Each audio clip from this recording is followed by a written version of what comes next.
Hello dudes, இன்றைக்கி நம்ம நானும் ஒவ்வொன்றும் பார்ட் 1 தான் பார்க்க போகிறோம். இது பேர் ஸ்பேச்சுலா. இது எதுக்காக நம்ம வாங்குகிறோம், பேக்கிங்கில் இது என்ன பர்பஸ்க்கு யூஸ் பண்ணுறோம், எப்படி யூஸ் பண்ணணும் அப்படின்னு சொல்லிட்டு எல்லாமே பார்க்கலாம்.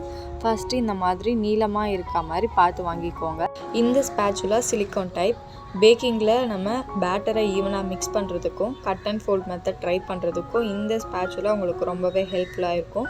இப்போ இதை எப்படி யூஸ் பண்ணுறதுன்னு பார்க்கலாம். இதுதான் பேட்டர் நம்ம திங்க் பண்ணிப்போம்.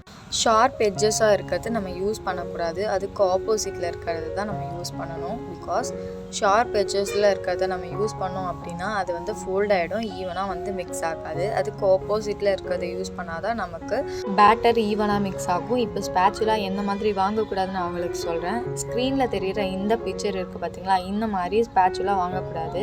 நம்ம ப்ரௌனி பண்ணும்போது பேட்டர் ரொம்ப திக்காக இருக்கும், அப்போ ரொம்ப கஷ்டமாக இருக்கும். இதோடைய லிங்க் நான் டிஸ்கிரிப்ஷனில் கொடுக்குறேன், செக் பண்ணி பார்த்துக்கோங்க. பாய்.